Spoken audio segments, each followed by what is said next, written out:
નમસ્તે વિદ્યાર્થી મિત્રો, ફરી એક વખત આપનું હાર્દિક સ્વાગત છે માસ્ટર જ્ઞાન ગુરુની અંદર. હું છું આશીષ સુકડિયા, તમે જોઈ રહ્યા છો MGG.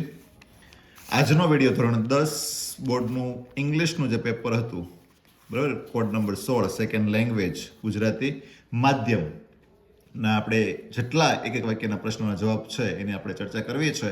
એટલે આશા રાખું છું વિડીયોના અંત સુધી બના રહેશો, વિડીયોને લાઇક કરશો, શેર કરજો, અને કાંઈ પણ પ્રશ્ન હોય તો મિત્રો કમેન્ટ બોક્સમાં કોમેન્ટ કરજો. અને ખાસ જણાવીશ કે ચેનલની પહેલી વખતે મુલાકાત લઈ રહ્યા છો તો સબસ્ક્રાઇબ કરવાનું ભૂલતા નહીં મારા વાલા. તો ચાલો ફટાફટ લાઇક કરી દો એટલે અમારો કોન્ફિડન્સ વધે અને આપણે આગળ વિડીયોની શરૂઆત કરીએ. પહેલો જ સેક્શનની અંદર પહેલો ફકરો કે why did Kutch go out, તો શાયદ એમાં એ આવશે Kutch went out to gather firewood, બરાબર છે. અને what did Devyani fear about Kutch, તો he is lost or died. મિત્રો ખાસ જણાવીશ કે મારો વિષય ઇંગ્લિશ નથી, એટલે એકાદ પ્રશ્નનો જવાબ આમ તેમ થાય તો મને કોમેન્ટ બોક્સમાં કોમેન્ટ કરીને જાણ કરી દેજો મિત્રો. પણ મારા ઓપિનિયનથી હું આન્સર કી બનાવી રહ્યો છું, તો મહેરબાની કરીને પ્લીઝ લાઇક કરી દો એટલે આપણે આગળ શરૂઆત કરી દઈએ મિત્રો. ત્યાર પછી બીજું જે છે, બરાબર છે, એમાં which city did હોલીઝ Maine live in, તો એમાં આવશે ન્યુયોર્ક સિટી, બરાબર છે. Why could they not meet each other, તો એમાં આવશે નેક્સ્ટ ડે બ્લેમફોર્મ્સ આર્મી જે છે એ ગ્રુપ હેડ મૂવ ઓવરસીઝ, બરાબર છે. ત્યાર પછી પાંચમો જે પ્રશ્ન છે, what type of garbage do we find in lakes, તો એમાં આવશે diaper to worn out slippers. અને how is water very important, તો બીકોઝ કે water is basis of life, બરાબર, કે જીવનનો પાયો કહી શકીએ આપણે. ત્યાર પછી સાતમો પ્રશ્ન, what type of clothes must not be worn when lighting crackers, તો ત્યાં આવશે loose clothes, long or nylon clothes. અને is it safe if a child it's the powder of the crackers, તો નો, એન્ડ વાય, તો ત્યાં આવશે crackers is poisonous. ત્યાર પછી નવમો જે પ્રશ્ન છે મિત્રો કે what is Shubhangi's worry about the vulture, તો ત્યાં આવશે ટૂંકમાં vulture soaring in sky for last so many months, થી દેખાણા નથી. અને how can you say that the vulture population is on the verge of extinction, તો એમાં આવશે 97 of the vulture population is lost. ત્યાર પછી છે સમથિંગ આપણે શોર્ટ નોટ કહી શકીએ, ઇઝી પૂછી હતી, બરાબર છે. ટ્રુ ફોલ્સની વાત કરીએ તો 12મું ફોલ્સ, 13મું ટ્રુ, 14મું ટ્રુ અને 15મું ફોલ્સ આવશે મિત્રો. આગળ વાત કરશું આપણે વિભાગ બી ની.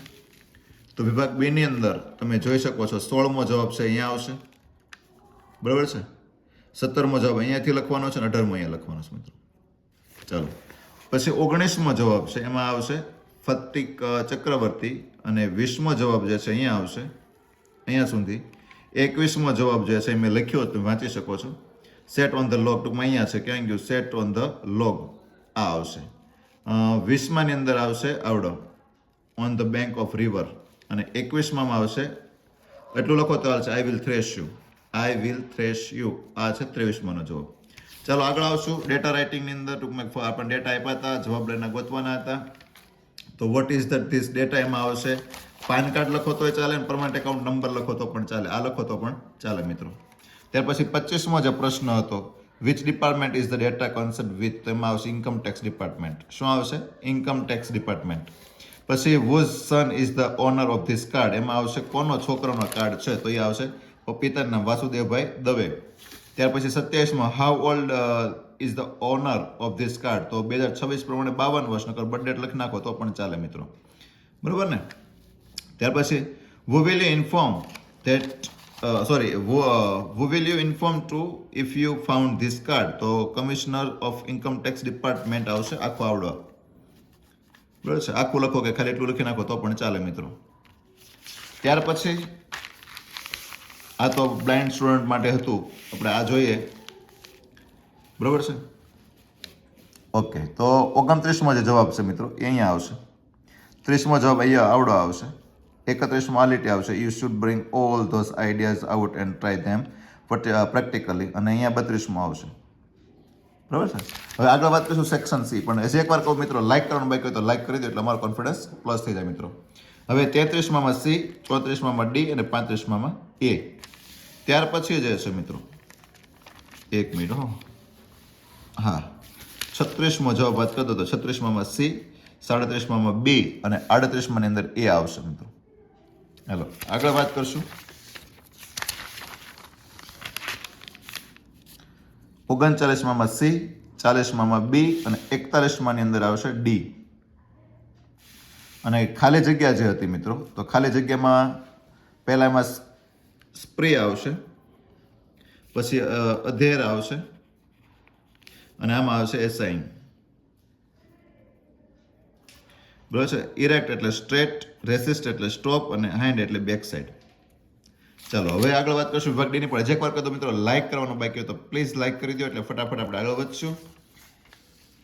ચલો હવે અહીંયા ધેન, વોઝ, હી અને આસ્ક ડાયરેક્ટ ઇનડાયરેક્ટ. બરાબર છે મિત્રો. આગળ જોઈએ, કન્જક્શન આપણે સિલેક્ટ કરીને સેન્ટેન્સ બનાવવાનું હતું. તો પહેલામાં સો ધેટ, પછી એન્ડ અને થો, અને એનું સેન્ટેન્સ પાછું લખવાનું પણ છે મિત્રો. પણ પસંદ આ 3 કરે એટલે 1/2 માર્ક્સ તો મળવાપાત્ર છે, અને વ્યવસ્થિત સેન્ટેન્સ બની ગયું તો 3માં 3 આપણને મળી જાય. પછી ટુ, ધેર અને કુડ. બરાબર છે. આગળ વાત કરીએ, 3 MCQ હતા. તો પહેલામાં બી આવશે, પછી ડી આવશે અને સી આવશે. તો મિત્રો ત્યાર પછી એક વખત સેક્શન ઈમાં નજર ફેરવી લઈએ. તો the problems face by homemakers, my favourite fee the friends and save the environment. 3 S આપણે એવું કહી શકીએ કે ઇઝી હતા, આરામથી કોઈ પણ લખી શકે. મોસ્ટ ઓફલી તો સેવ ધ એન્વાયરમેન્ટ ને my favourite fee the friend લખ્યું છે, પણ અહીંયા છે બહુ મસ્ત હતો. ધ પ્રોબ્લેમ્સ ફેસ બાય હોમમેકર્સ, ગૃહ ઉદ્યોગવાળાને કયા પ્રોબ્લેમ અત્યારે નડે છે. બરાબર છે. ત્યાર પછી હાઉસવાઇફ જે કહે છે એ લોકોને શું નડે છે તેની ઉપર આપણે આખું લખવાનું હતું. ત્યાર પછી ઈમેલ બહુ મસ્ત પૂછાણો હતો કે ભાઈ એક્ઝામ પ્રિપેરેશન માટે આપણે મેલ કરવાનો હતો, તો એ પણ સિમ્પલ કહી શકીએ. ત્યાર પછી પિક્ચર ડિસ્ક્રિપ્શન, તો ગામડાનું એક કુદરતી દ્રશ્ય હતું. બરાબર છે. એટલે આશા રાખું તમારું પેપર સારું ગયું છે. તમે ફટાફટ કોમેન્ટ બોક્સમાં કોમેન્ટ કરી તમારા માર્ક્સ લખી નાખો મિત્રો, અને વિડીયોને ખાસ લાઈક કરી દો. ચાલો, એટલે અમારો કોન્ફિડન્સ છે પ્લસ થઈ જાય. થેન્ક યુ મિત્રો.